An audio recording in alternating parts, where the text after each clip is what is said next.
ಓಂ ಶಾಂತಿ ಶಾಂತಿ ಶಾಂತಿ.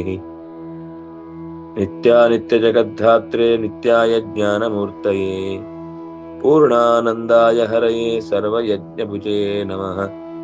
ತಸ್ಮಾದ್ ಯಸ್ಮಾದ್ ಬ್ರಹ್ಮೇಂದ್ರ ರುದ್ರಾದಿ ದೇವತಾನಾಂ ಶ್ರೇಯೋಪಿ ಚ ಜ್ಞಾನಸ್ಫೂರ್ತಿಃ ಸದಾ ತಸ್ಮೈ ಹರಯೇ ಗುರವೇ ನಮಃ. ಹರಿ ಓಂ.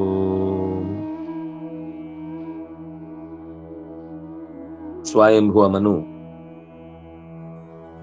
ಮಂತ್ರಗಳಿಂದ ಭಗವಂತನನ್ನ ಕರೆದದ್ದನ್ನ ನಾವು ನೋಡಿದ್ವಿ.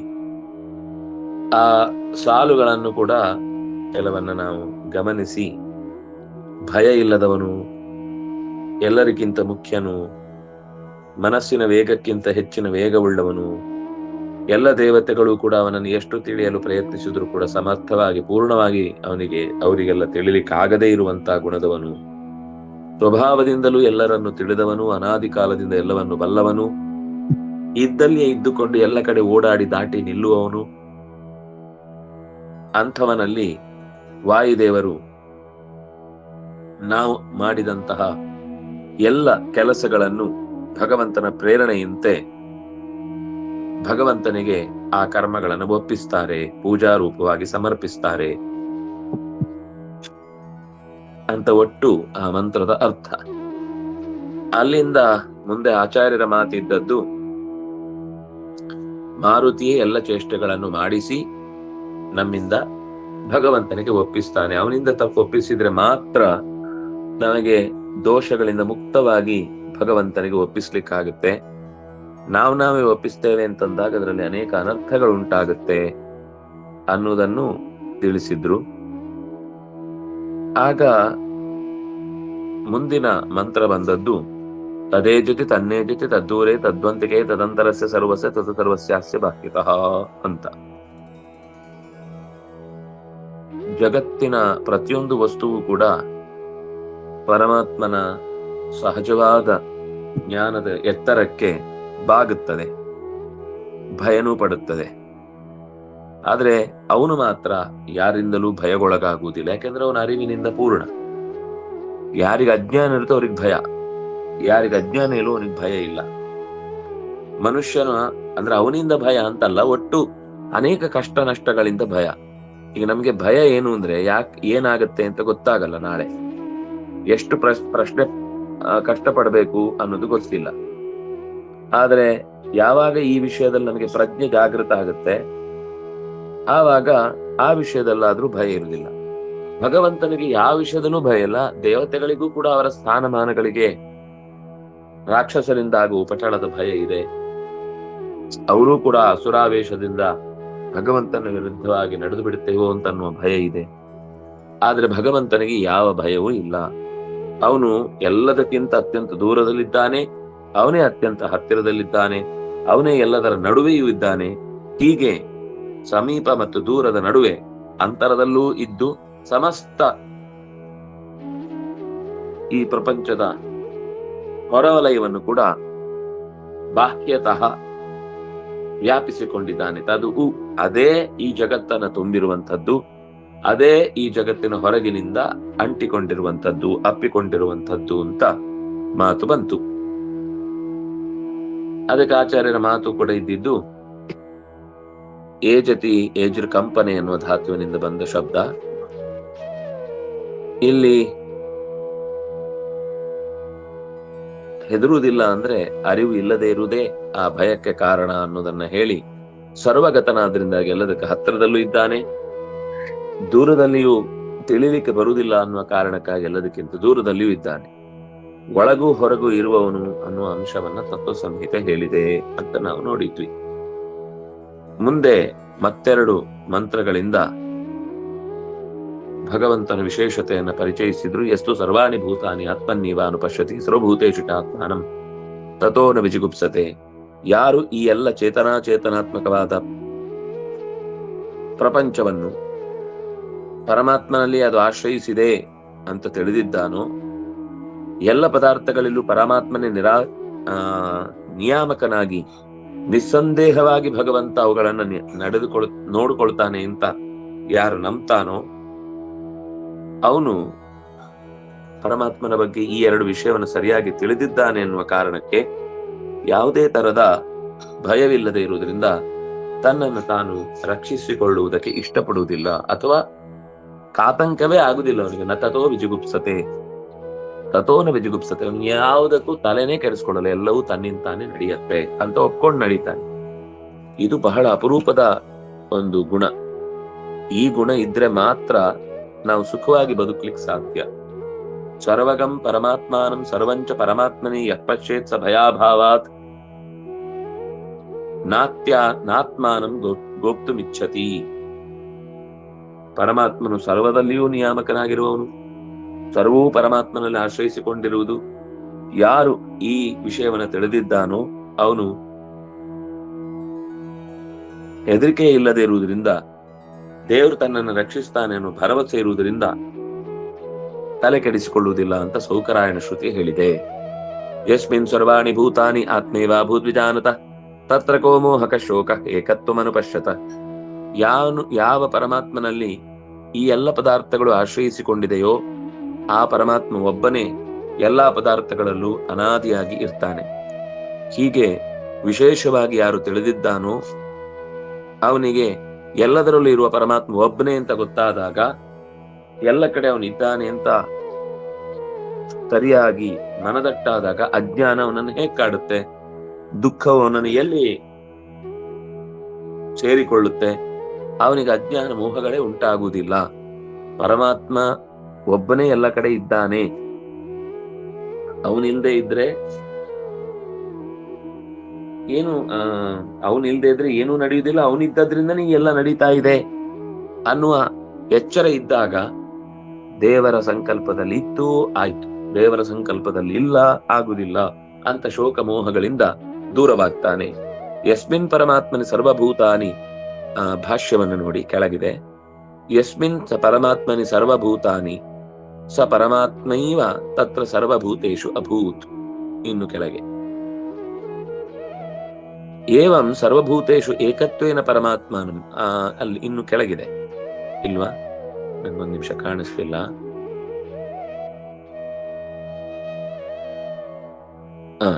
ಅಲ್ಲೇ ಯಸ್ಮಿನ್ ಪರಮಾತ್ಮನ ಸರ್ವಭೂತಾನಿ ಸ ಪರಮಾತ್ಮೈವ ತತ್ರ ಸರ್ವಭೂತೇಷು ಅಭೂತ್. ಏವಂ ಸರ್ವಭೂತೇಷು ಏಕತ್ವೇನ ಪರಮಾತ್ಮನ ವಿಜಾನತಃ ಕೋ ಮೋಹಃ.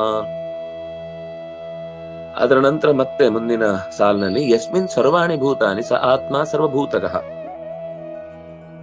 ಏವಂ ಸರ್ವತ್ರ ಯೋ ವಿಷ್ಣುಂ ಪಶ್ಯೇತ್ ತಸ್ಯ ವಿಜಾನತಃ ಕೋ ಮೋಹ ಕೋಥವಾ ಶೋಕಃ ಸ ವಿಷ್ಣುಂ ಪರ್ಯಗಾದ್ಯತಃ. ಯತಃ ಸಹ ವಿಷ್ಣುಂ ಪರ್ಯಗಾತ್. ಹೇಗೆ ಯಾವ ಸ್ವರೂಪದಲ್ಲಿ ಭಗವಂತನನ್ನು ತಿಳ್ಕೊಂಡಿದ್ದಾನೋ ಅಂತ ಭಗವಂತ ಎಲ್ಲೆಡೆಯೂ ಭಗವಂತನನ್ನೇ. ಯಸ್ಮಿನ್ ಸರ್ವಾಣಿ ಭೂತಾನಿ, ಯಾವೆಲ್ಲ ವಸ್ತುಗಳನ್ನು ನೋಡಿದ್ರೂ ಅದರಲ್ಲಿ ದೇವರಿದ್ದಾನೆ. ಮತ್ತು ಆ ಎಲ್ಲ ಭಗವದ್ ರೂಪಗಳಲ್ಲಿ ಈ ವಸ್ತುಗಳು ತುಂಬಿಕೊಂಡಿವೆ. ಸರ್ವಭೂತ ಗಹ, ಎಲ್ಲಾ ಜೀವ ರಾಶಿಯಲ್ಲೂ ಅವನು ಸೇರ್ಕೊಂಡಿದ್ದಾನೆ. ಹೀಗೆ ಯಾರು ನಾರಾಯಣನನ್ನು ಅರಿಯುತ್ತಾನೋ ಅವನಿಗೆ ಮೋಹವೂ ಇಲ್ಲ, ಶೋಕವೂ ಬರುವುದಿಲ್ಲ ಅನ್ನುವುದು ಪಿಪ್ಪಲಾದ ಶಾಖೆಯಲ್ಲಿ ಬಂದ ಮಾತು.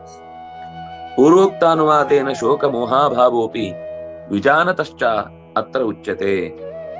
ಅಭ್ಯಾಸಶ್ಚ ಸರ್ವಗತತ್ವಸ್ಯ ತಾತ್ಪರ್ಯ ದ್ಯೋತನಾರ್ಥಃ. ಹಿಂದೆ ಹೇಳಿದ ಮಾತನ್ನೇ ಬಿಡಿಸಿ ಹೇಳಿದ್ರೂ ಕೂಡ ಶೋಕ ಮೋಹಾಭಾವೋಪಿ ವಿಜಾನತಶ್ಚ ಅತ್ರ ಉಚ್ಯತೆ.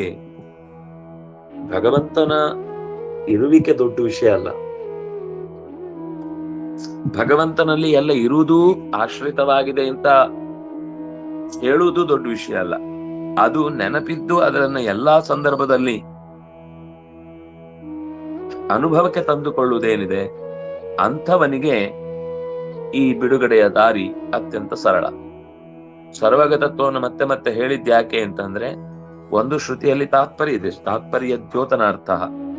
ಅಭ್ಯಾಸ ಸರ್ವಗತತ್ವಸ್ಯ, ಸರ್ವಗತನಾಗಿದ್ದಾನೆ ಸರ್ವಗತನಾಗಿದ್ದಾನೆ ಅಂತ ಮತ್ತೆ ಮತ್ತೆ ನೆನಪಿಸುವುದಕ್ಕಾಗಿ ಮತ್ತು ಅದು ನಿಜವಾಗಿಯೂ ಹೌದು ಅನ್ನುವ ದೃಢವಾದ ಅರ್ಥವನ್ನ ತಿಳಿಸುವುದಕ್ಕಾಗಿ ಅಂತ ಎರಡು ಮುಖ್ಯವಾದ ಅರ್ಥವನ್ನ ಇಲ್ಲಿ ಆಚಾರ್ಯರು ಒತ್ತು ಕೊಟ್ಟು ಹೇಳಿದ್ರು. ಅಭ್ಯಾಸಸ್ಯ ಸರ್ವಗತತ್ವಸ್ಯ ತಾತ್ಪರ್ಯ ದ್ಯೋತನಾರ್ಥ.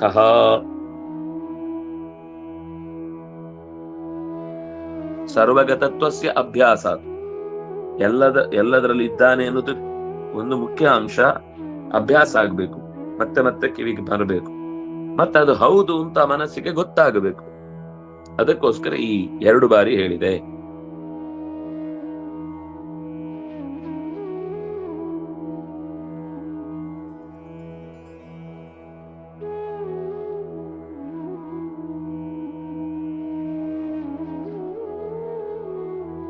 ಉಪನಿಷತ್ತಿನ ಮುಂದಿನ ಭಾಗ. ಸಪರ್ಯಗಾತ್ ಶುಕ್ರಮಕಾಯಮೌರಣಂ ಸ್ನಾವಿರಂ ಶುದ್ಧಮಪಾಪವಿದ್ಧಂ ಕವಿರ್ಮನೀಶ್ ಅಲ್ಲೇ ಇದೆ. ಕವಿರ್ಮನೀಷಿ ಪರಿಭೂ ಸ್ವಯಂಭೂ ಯಾತಾ ತತ್ಯತೋರ್ಥಾನ್ ವ್ಯದಧಾತ್ ಶಾಶ್ವತೀಭ್ಯ ಸಮಾಭ್ಯ. ತುಂಬಾ ವಿಸ್ತಾರವಾದ ಚಿಂತನೆ ಉಳ್ಳ ಪದ್ಯ ಇದು. ಈ ಒಂದು ಮಂತ್ರ ಸಾಕು ಇಡೀ ಸಮಸ್ತ ವೇದವನ್ನ ನಾವು ಏನ್ ಹೇಳಲಿಕ್ಕೆ ಹೊರಟಿದೆ ಅನ್ನೋದನ್ನ ತಿಳಿಲಿಕ್ಕೆ. ಭಗವಂತ ಹೇಗಿದ್ದಾನೆ ಅನ್ನೋದನ್ನ ಸಹ ಪರ್ಯಗಾತ್, ಹಿಂದೆ ಯಾರು ಯಸ್ಮಿನ್ ಸರ್ವಾಣಿ ಭೂತಾನಿ ಅಂತ ತಿಳಿದಿದ್ನೋ ಎಲ್ಲವೂ,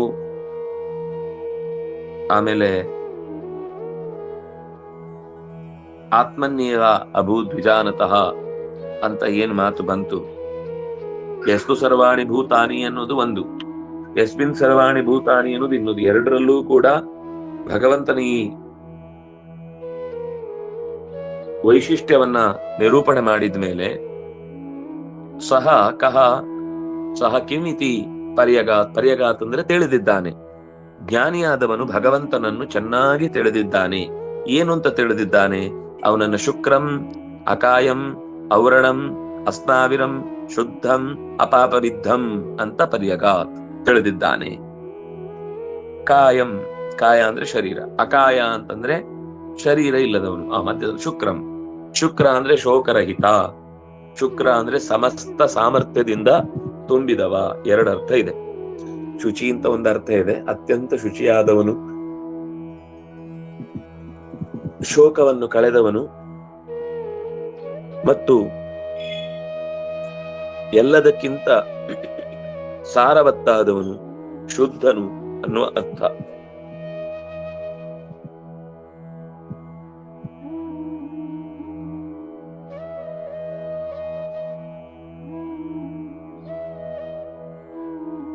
ಅಕಾಯಂ ಲಿಂಗದೇಹ ಇಲ್ಲದವನು, ಔರಣಂ ಗಾಯವಾಗದವನು,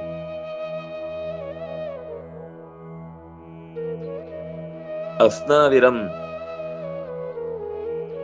ಸ್ಥೂಲ ದೇಹವು ಕೂಡ ಇಲ್ಲದೆ ಇರುವವನು, ಶುದ್ಧಂ ದೋಷವಿಲ್ಲದವನು, ಅಪಾಪವಿದ್ಧಂ ಅಂದ್ರೆ ತನ್ನದೇ ಆದ ಜೀವದೋಷದಿಂದ ಉಂಟಾದ್ರೆ ಅದು ಪಾಪವಿದ್ಧವಾದದ್ದು. ಶುದ್ಧ ಅಂತಂದ್ರೆ ಹೊರಗಿನಿಂದ ಯಾವುದೇ ಪ್ರಭಾವದಿಂದಲೂ ಅವನನ್ನ ದೋಷಗಳು ಅಂಟಿಕೊಳ್ಳದೆ ಇದ್ದದ್ದು ಅಂತ. ಈ ಅಕಾಯಂ ಅಸ್ನಾವಿರಂ ಅನ್ನೋದು ಶುದ್ಧಂ ಅಪಾಪವಿದ್ಧಂ ಅನ್ನೋದು 2 ಸ್ವಲ್ಪ ಒಂದೇ ತರ ಕಾಣಿಸುತ್ತೆ. ಪಾಪ ಮೂಲಕವಾದ ಸೂಕ್ಷ್ಮ ಸ್ಥೂಲ ದೇಹಗಳಿಂದ ದೂರವಾದವನು. ಅವನಿಗೆ ಪಾಪದ ಕಾರಣದಿಂದಾಗಿ ಲಿಂಗ ದೇಹವಾಗಲಿ ಸೂಕ್ಷ್ಮ ದೇಹವಾಗಲಿ ಸ್ಥೂಲ ದೇಹವಾಗಲಿ ಬಂದಿಲ್ಲ. ಅದರಿಂದಾಗಿ ದೇಹ ನಿಮಿತ್ತಕವಾದ ಶೋಕ ದುಃಖಾದಿಗಳು ಇಲ್ಲ. ಇಂಥ ಪರಮಾತ್ಮನನ್ನ ಯಾರು ಜ್ಞಾನಿಯಾದವನು ತಿಳಿದಿದ್ದಾನೋ ಅವನಿಗೆ ಶೋಕ ಇಲ್ಲ ಅಂತ ಗೊತ್ತಿರುತ್ತಾನೆ, ಇವನಿಗೂ ಶೋಕ ಆಗಲ್ಲ. ಅವನು ಪರಮಾತ್ಮನನ್ನ ಶೋಕ ಇಲ್ಲ, ಅವನಿಗೆ ಮೋಹ ಇಲ್ಲ ಅಂತ ತಿಳಿದಾಗ್ಲೇ ಅವನ ಶೋಕ ಮೋಹಗಳು ಕೂಡ ನಾಶವಾಗುವುದು. ಅದು ಸಹಜವಾದ ಪ್ರವೃತ್ತಿ. ಬ್ರಹ್ಮ ಅಂದ್ರೆ ಪರಮಾತ್ಮ ಪರಮಜ್ಞ, ಅವನು ಎಲ್ಲವನ್ನು ಚೆನ್ನಾಗಿ ತಿಳಿದವನು. ಎಲ್ಲರ ಮನಸ್ಸಿಗೂ ಅವನೇ ನಿಜವಾಗಿ ಒಡೆಯ. ಮನೀಷಿ ಅಂತ ಶಬ್ದದ ಅರ್ಥ. ಕವಿ ಅಂದ್ರೆ ಎಲ್ಲವನ್ನು ಚೆನ್ನಾಗಿ ತಿಳಿದವನು. ಕುಶಬ್ದೆ ಕವತೆ. ಆಮೇಲೆ ಪರಿಭೂಹು ಎಲ್ಲರನ್ನು ಬಗ್ಗಿಸಿದವನು. ತನ್ನ ವಶದಲ್ಲಿ ಇಟ್ಟುಕೊಂಡವನು. ಸ್ವಯಂಭೂ, ಯಾರನ್ನು ಆಶ್ರಯಿಸದೆ ತಾನು ತಾನಾಗಿಯೇ ಅವತಾರಗಳನ್ನು ತೊಟ್ಟು ಯಾರನ್ನು ನಂಬದೆ ಎಲ್ಲ ಕೆಲಸಗಳನ್ನು ಮಾಡ್ಕೊಂಡು ಹೋಗ್ತಾ ಇರುವ